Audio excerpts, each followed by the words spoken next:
Sweet, thanks. Happy to be here. Happy to say that this talk should not take too long. So I wanted to briefly talk about indwelling pleural catheters in the setting of malignant pleural effusions. It's kind of a narrow topic.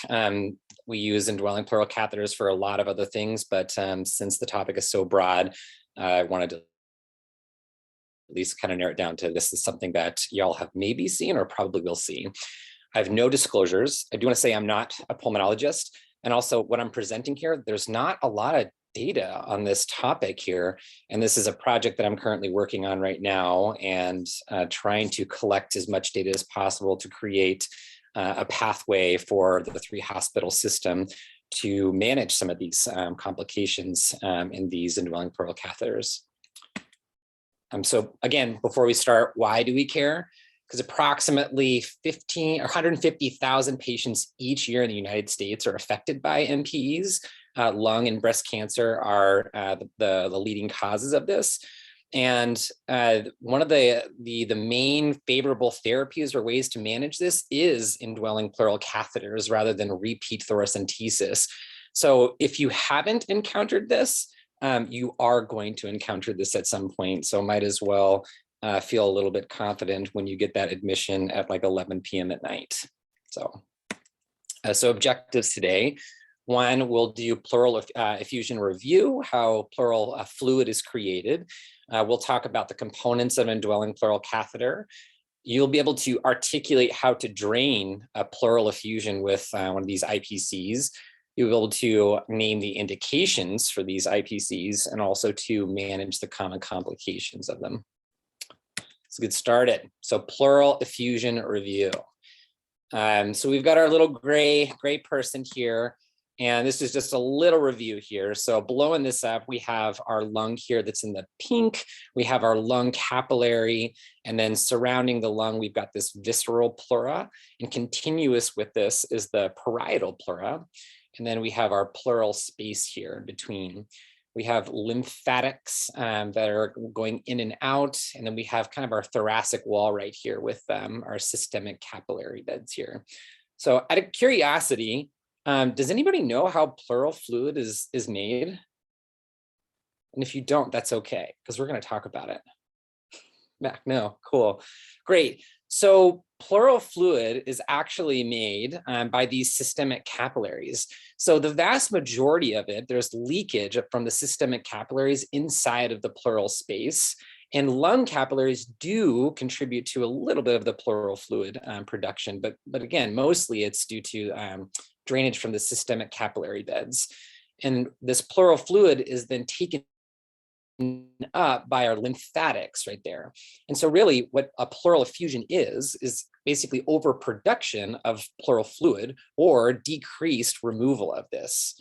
And so if any of these things are affected, boom, we have our pleural effusion here. Questions? Sick. So there are two different types many of us are aware of. There's transidative and also exudative effusion. So we'll just briefly talk about the physiology of this. So here, again, our little, just reference right up here on the top. So this is our systemic capillary here, and this is our systemic capillary bed down here. Going back to, just like, I guess, general chemistry here, we've got our Starling forces, our hydrostatic pressure, which is pushing stuff out, and then our oncotic pressure, which is also our colloid osmotic pressure. Maybe some individuals remember that way. It's a form of osmotic pressure that kind of pulls things back into the capillary bed that's affected by proteins in our capillary bed here. So if there is derangements or issues with either the hydrostatic or the oncotic pressure here, well, for example, if you get increased hydrostatic pressure, you're going to have more fluid that's pushed out of the systemic capillary bed into the pleural space right here. And that can cause a pleural effusion.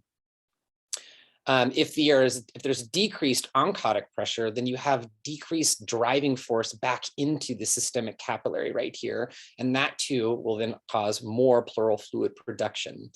And so if either one of these things is happening, then this is what we call a transidative effusion here. For exudative effusion here, so I want you to think about this as an and/or situation. You have systemic inflammation that can cause increased capillary permeability. And when you have increased capillary permeability, you have all these proteins then that just leak out into this pleural space right here, which then draws so much more fluid. And that can cause an exudative effusion. And this is an and/or situation, I say, because again, now we're focusing on this lymphatic system here. And if we have blockage of that, well, that too is classified under the exudative pathophysiology of that. So the question is you get this individual, they're symptomatic, they're saying, man, I'm really dyspneic, and you get this chest x-ray and you see this very classic meniscus sign here. You've got blunting or basically absent of the right heart border, the hemidiaphragm, and also the diaphragmatic angle here.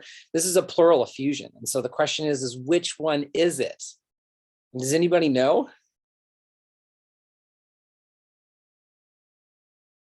Birds chirping. Crickets. That's okay. We have a criteria that we are able to determine this, and we have to sample this pleural fluid. And so this is Richard Light here. He is the creator of the Light's criteria. Unfortunately, he just passed away in May of 2021. He died from a fall or some injuries from that. But anywho, so he created this Light's criteria. And there are 3 criteria, and if you meet at least one of them, then you have an exudative effusion. So if they're looking at pleural fluid protein to serum fluid protein ratio. If it's greater than 5, you have an exudative effusion. Also LDH as well too. If it's greater than 0.6, exudative, or if the LDH is greater than 2/3 the upper normal limit, then that is an exudative effusion. So that's how we tell. We have to sample this fluid. We can't just look at the chest x-ray and see what's going on and definitively say that. Briefly, this is just an overwhelming look at the different types of causes of transudative and exudative effusion. I put this here not to overwhelm you, but so if you look, this is all the causes of pleural or exudative pleural effusions. This is on up to date, and this is the causes of transudative. But I put this up here because there's this gray area. And sometimes you have these processes that are sometimes transudative, but also could be exudative. So there is some overlap. So I don't want you just to think, hey, if I have this criteria, it meets exudative or it meets transudative. I just want you to step back for a second and say, hey, is this process maybe in the gray area, just to think a little outside the box. Cool. So how do we manage this? Well, typically it depends upon what's causing this. We'd like to at least treat the underlying disorder. If it's a heart failure or if it's cirrhosis, then treat the underlying disorder. And typically the pleural effusion will go away.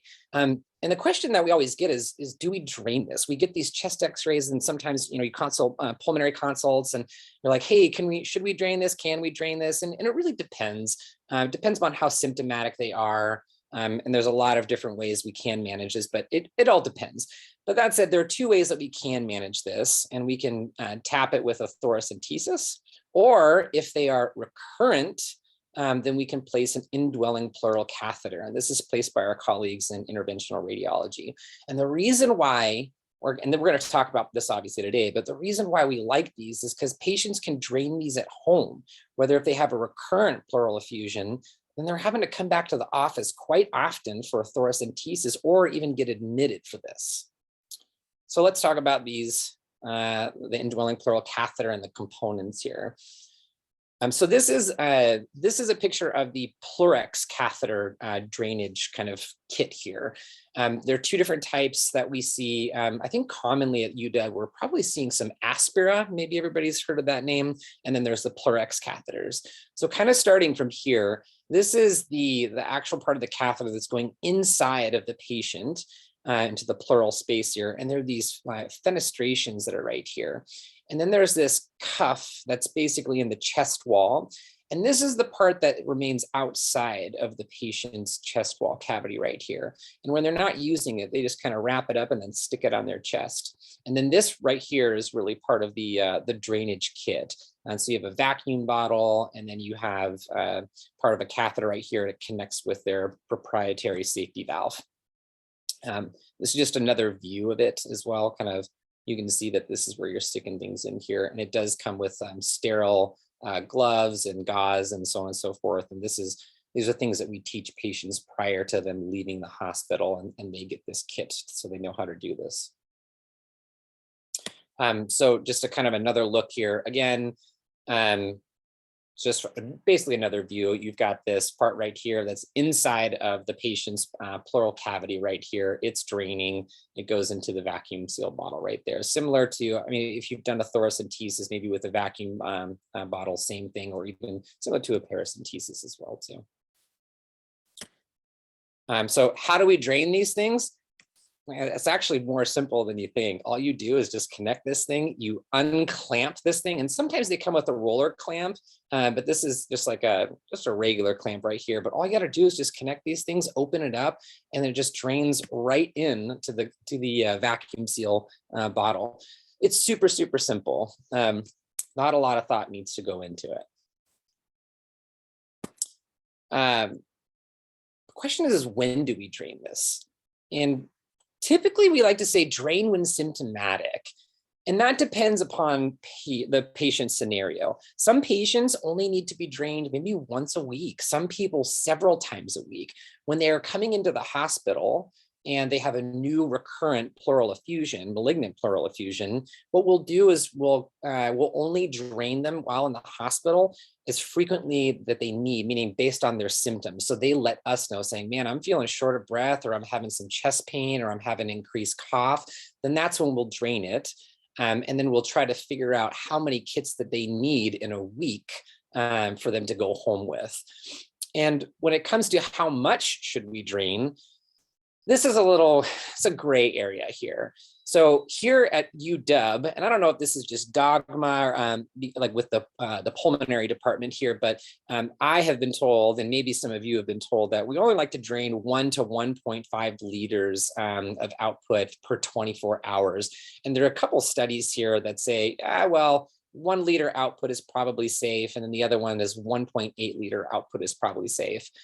And the reason why we care about how much that we're draining is because of this phenomena called pulmonary re-expansion edema. And that's when you pull out the pleural fluid, your lungs re-expand, and then what happens is that a bunch of fluid goes into the alveoli and then causes more dyspnea. And we're trying to avoid that.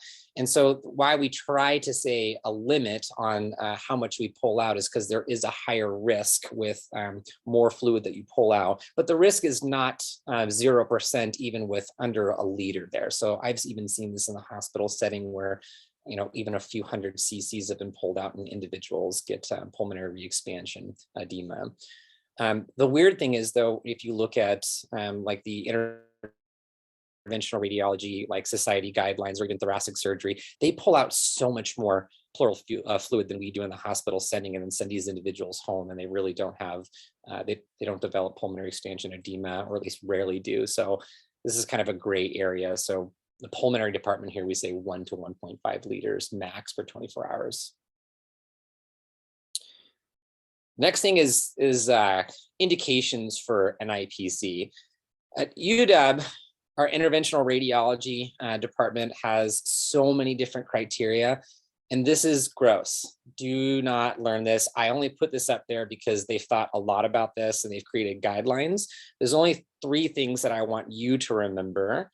And that is, 1, again, we place indwelling pulmonary catheters for many different reasons, but this is for a recurrent malignancy, a pleural effusion here. So 1, proven underlying malignancy. The second, that it's recurrent and specifically symptomatic, and then that their life expectancy is greater than 1 month. And I think that this is probably a blurry line right here, but these are the 3 things that I just kind of want you to think about when you're consulting our colleagues in interventional radiology. There are indications for pleural catheter removal, and we'll talk about more about some of these a little bit later, but when you have decreased output, or if you have infection, or if they can't tolerate it, this is a big one.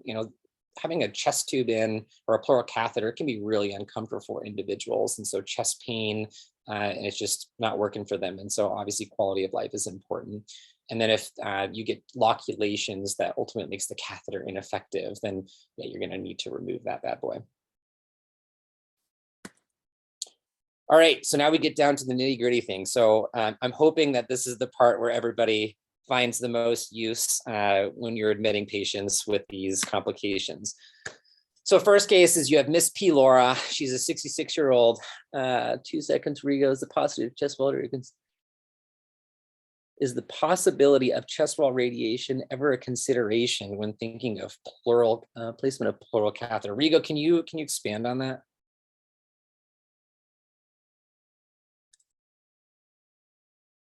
Oh, that's a great question. I'm not really sure about that. I don't know. I want to say I don't know, and we can talk later about that. I can find out for you. Great question though. But back to Miss P. Laura, 66-year-old woman. She's got hypertension, CAD, metastatic non-small cell lung cancer. She has right-sided pleural effusions, and she has a Pleurex catheter in, which is one of our indwelling pleural catheters here.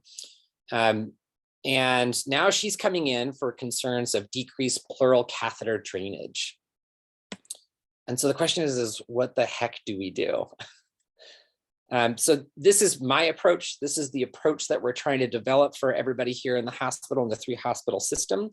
And so one of the things when you think about decreased IPC output, number one, consider, is the pleural effusion resolved? Meaning, did spontaneous pleurodesis occur? Is there a problem with the catheter, or is there pleural loculations? And how do we do this? Jordan, how long are you waiting to refer someone for IPC placement meeting after their second episode later? Jordan, I think actually that's a great question. I think early referral to at least have this conversation with these individuals is best for them, because if we're showing recurrence with this, then it's at least nice to get interventional radiology on board sooner than later. And also talking with the patient if that's something that that interests them. So back to this decreased output. These are some things that I think about. These are some of the common things that you'll see here. So our approach here is, number one, get a chest radiograph. And it's really important here because sometimes when we're ordering imaging and we're asking, and we're just saying, hey, shortness of breath. And we really want to help our radiologist understand what we're looking for. So just ask them, like, what are we trying to rule out here? Like pleurodesis, loculations, catheter obstruction. We may not be able to see all these things on imaging, but it does help them at least like focus in to give us an idea of what's going on. And then the other thing is an ultrasound. If you can, like, touches are important while we're here. We don't have a great ultrasound system here at the UW, but if you can start practicing your ultrasound on these patients, it would be good to at least get an understanding of what's going on inside that pleural fluid. So this is an example here of pleurodesis here. So you have a right-sided pleural effusion. This is pre the IPC. And then we can see here that, hey, this is gone. We don't see that pleural effusion anymore. So when it comes to this, sometimes you can get this this spontaneous pleurodesis, and what this is basically scarring of the lung. So you have, again, this just blown up little area here. So again, back to our reference, we have our visceral pleural, our parietal pleural, this pleural space. When you have this catheter in there, it can cause inflammation and ultimately bring these two pieces together and cause a scar, and that's pleurodesis here. And when you have obliteration of this pleural space, well, pleural fluid can't accumulate there anymore. And so sometimes this can happen spontaneously. You can undergo a procedure with thoracic surgery where they basically put a substances, they like strip down the pleura and then intentionally cause this, but you can get spontaneous with these IPCs. And so if you see this, then that's great. That means that you can actually remove the pleural catheter. So this is a little hard to see because when you look at this, you're like, oh, it's just a normal chest X-ray here. But spontaneous pleurodesis occurred. This is super hard to see, but if you look, there's this nice little white stripe that goes down the side right there. And that is pleurodesis. And you can compare it to the left side right here, and that stripe is absent. But so it's hard to tell, and this is why it's important when we're asking our radiology colleagues to at least say, hey, did pleurodesis happen? And they can actually, a trained eye can see that there is a nice little white stripe there. So it's a good thing. So this person got their catheter removed. There's no more pleural effusion that's residing in that area. That helps with their symptoms. We love it. Next thing, loculations. These suck. These are hard. You can see again our pleural catheter here. It's going inside of the pleural space here. This, I wouldn't like take a chest x-ray and say, yeah, there are definitely loculations here. This is just saying that we've got something going on here, pleural effusion. This is where it really helps with our ultrasound here. This is a pleural effusion with loculations here. Look at all this nastiness here. So again, it depends upon where our pleural catheter is. If it's inside of one of these loculations, it's only going to be able to pull out the fluid that's inside of that loculation, not the rest of it. So our approach is here is, well, what do we do? Well, let's step back for a second and talk about what if you have a clogged catheter, because both of these are, both of the loculations and clogged catheters are managed the same way. So again, you have our IPC that's outside and it goes in. And again, if you look at this pleural fluid here, there's no loculations. So this would kind of give us a hint that maybe something might be wrong with the catheter itself. So what the heck do we do? Well, we give TPA. We give TPA to try to unclog the thing, right? So if it's something inside of the catheter, TPA might help, or if it's a loculation, that also can break down those loculations and resolve, hopefully resolve our pleural catheter. I do want to note here, so you can see that this is our pleural effusion here. We've got pre-TPA, post-TPA. The pleural effusion is mostly resolved, it looks like. You can see a little bit of lung right here that has not re-expanded. And so, yeah, this is kind of what it looks like after a post-TPA treatment.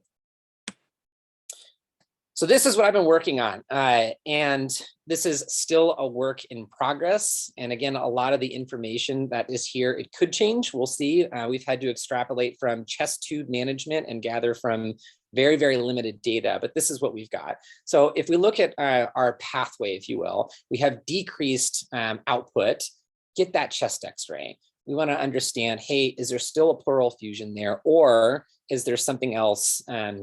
Is there something else going on as far as like either a clogged catheter or loculations? If we see that there's greater than 80% lung re-expansion and the pleural effusion is decreased, then guess what? We probably think that pleurodesis has occurred, and we can probably safely remove the indwelling pleural catheter. Again, this is a catheter. This is there's risk for infection, so anytime we can remove these things, it's best to do so. Jordan, any complications we should watch for TPA treatment? You know, looking up with this, I haven't seen, I didn't specifically look up for TPA complications for this, but no, I haven't seen of major complications from TPA injections inside of the pleural cavity or inside of the catheter. So I don't have that answer for you. Sorry, Jordan. And then just trying to blow this part up right here. So again, if you are not seeing lung re-expansion, and you're seeing, you know, number one, let's talk about absent or trace effusion here. You know, there's a possibility that, you know, their symptoms may not be related to the IPC. And so maybe pleurodesis has occurred and there's something else that's going on. And again, if you can, just try to pull it out if you can. But this is the part that we're talking about here, this moderate or large effusion on ultrasound. So number one, consider, hey, are there loculations? Or does it look pretty clear? So this is where we can start thinking about TPA here. So this is what we've come up with is putting 4 milligrams per 20 cc's of normal saline inside the IPC. Let it sit in there for an hour, then open it back up. And if you get greater than 150 cc's, that's awesome. That tells us that maybe we've unclogged something or maybe broke down some of those loculations, and then just get another chest x-ray to monitor and see what that output looks like. And if you need to repeat this, then that's an okay thing. But if you're not, then we say, all right, maybe the TPA just needs to sit there for a little longer, and we say drain for 12 hours.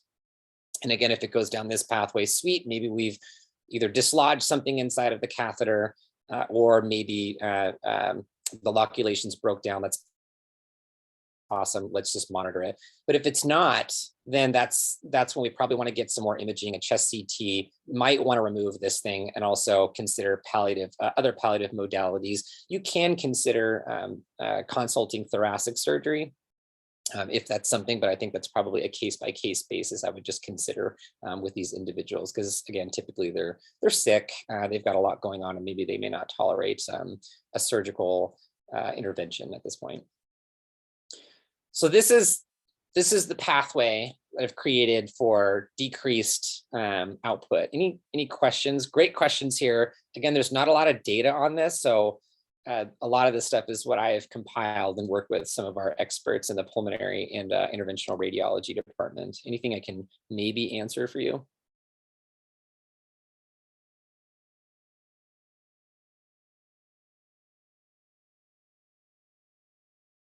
Sweet.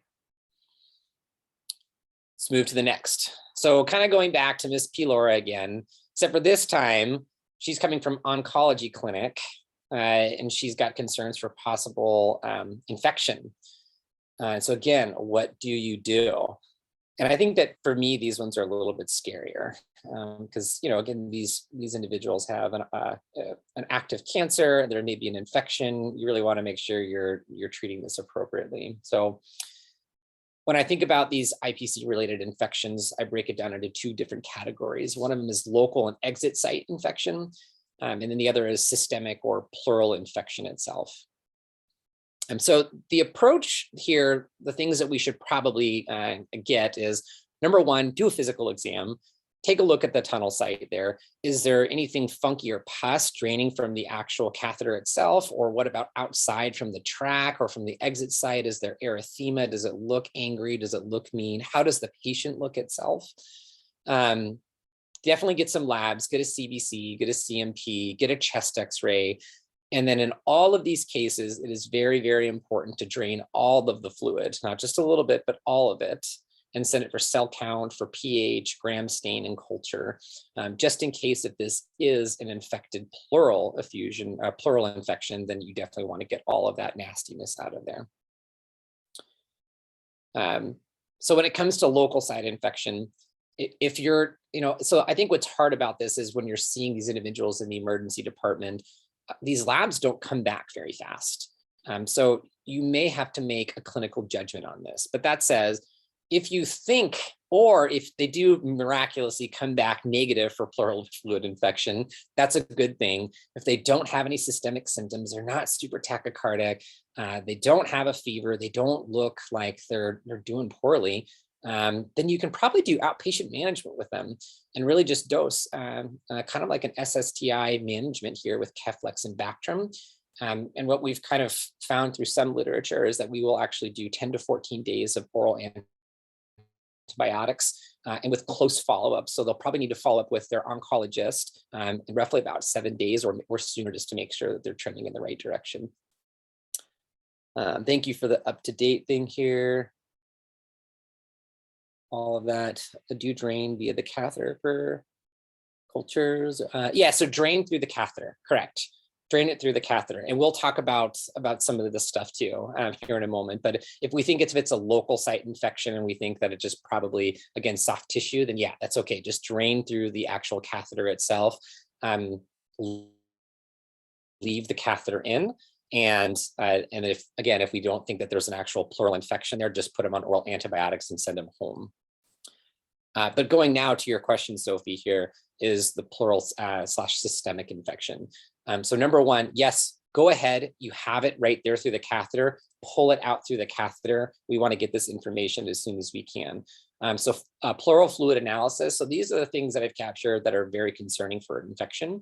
A pH less than 7.2, elevated protein, a glucose less than 2.2, LDH greater than 1,000, and then bacteria and gram stain or positive cultures. And I found that this was actually really interesting when I was looking up pleural fluid kind of stains in culture series, that only 40% of aspirates, 40% are negative in standard culture. So if you have a high suspicion of this, you should just still think that these individuals, so I guess if any one of these, if these are positive and this is negative, still think that there's an infection going on here. And these individuals right away should be put on vancomycin and ceftriaxone. If they've been in the hospital for quite a long time, or if they have past infections that suggest either like Pseudomonas or maybe MDRO, you can consider broadening this, but generally you can safely put them on vancomycin and ceftriaxone. After you've drained all their fluid, definitely get a chest x-ray and see if you've removed all of the fluid, because if there's residual fluid. So if there is residual, then you basically want to, actually this should be switched, I'm sorry. If there is no, if there is residual, there actually should be replacing it ASAP and consulting thoracic surgery, sorry. And if there is not, you still want to like remove it regardless. So we really want to consult our thoracic surgery colleagues here in this case. Definitely admit these people to the hospital for further management as well too, because these individuals can turn the corner pretty quickly and become pretty dang sick. So this is just kind of like a general overview of what we're working on. And again, there will be a pamphlet that comes out as well talking about this. So some of this may change, but again, number one, if you think that there's an infection, get all of the fluid out of the pleural space, get your imaging, get your labs, definitely do a thorough clinical examination on these individuals. And then you're just breaking them up into two different categories. Is this a local infection, or is this something more severe like a pleural or systemic infection? If you have a suspicion that it's probably okay, just maybe like a local soft tissue infection, they probably could do outpatient management. But again, you're also getting that chest x-ray too. So look for that pleurodesis. If it's present, then get that drain out of there, right? We don't want to be causing more infections in the future. So if we can remove the IPC, great, cool. Give them oral antibiotics, have them follow up with their oncologist or even their primary care physician. And then also too, if it's not present, again, same thing, keep it in, but still get their oral antibiotics in and still have them follow up. But all of these individuals, this is the one that should make everybody a little more cautious and concerned. And even if you're not sure if it's a local infection, I would say it's better safe than sorry to lump them into the maybe there's something more serious going on, like a systemic or pleural infection. Just bring them into the hospital. Again, look to see if there's effusion after the initial drainage, excuse me. You want to get all of that out. So if you can, if there's no, then drain that discontinue that, pull it out. Definitely make sure they're on appropriate antibiotics, get a chest CT, probably good to consult thoracic surgery in these cases. And also you can consider ID consultation as well too for these individuals. And if there is residual effusion there, replace it, get these things, set it to wall suction. We really want to try to get all of that pleural fluid out. Make sure they've got great antibiotic coverage going on. Definitely call our thoracic surgery colleagues here. And then once again, consider ID consultation. That's all I got. Any questions?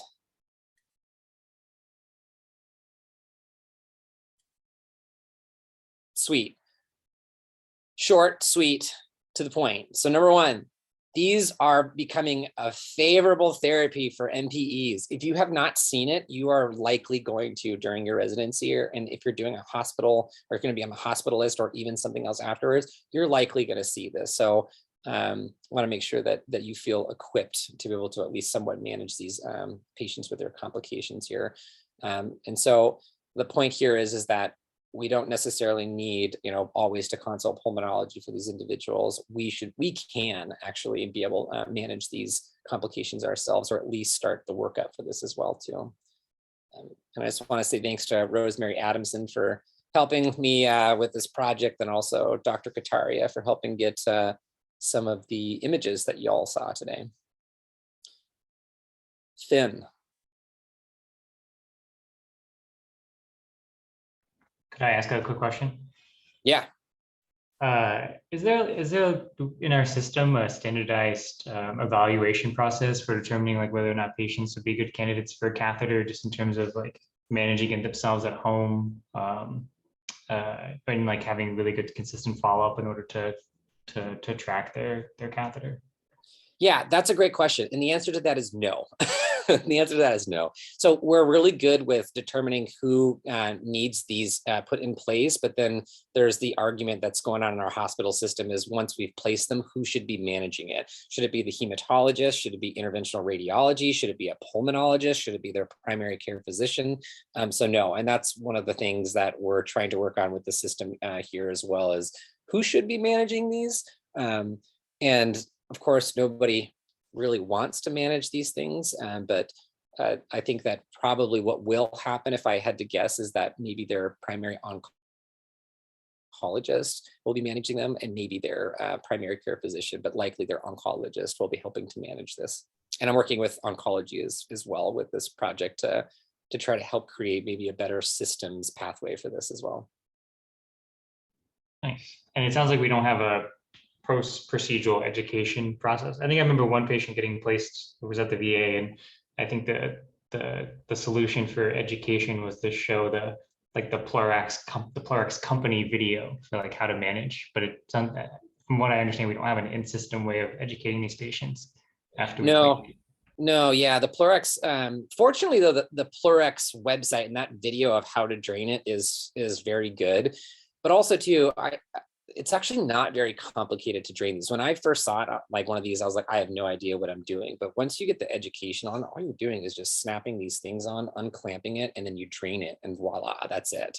So it's really just the procedure of how to do this, and then how to clean up when you're done. So at least these companies have made it easier for the patients to be able to manage at home. But yeah, I mean, a lot of it is nursing training, unfortunately. Our nurses are pretty dang good at being able to train with this, but yeah, nurses are typically the ones that do train the patients on this, and then they just refer them to these Pleurex catheter drainage videos.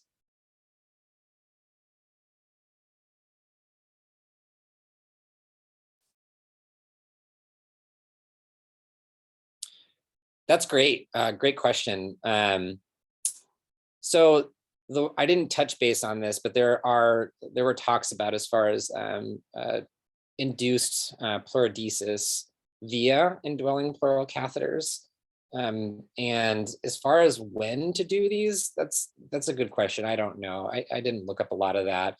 And as far as, like that surgery to be able to then, cause, do surgical pleurodesis, I think that probably depends upon the patient and whether they can tolerate some of these major surgeries, because again, that's pretty hefty, and it probably depends upon their ECOG score and just their general functional status, and whether they think that their healing, their postoperative course will be complicated for them.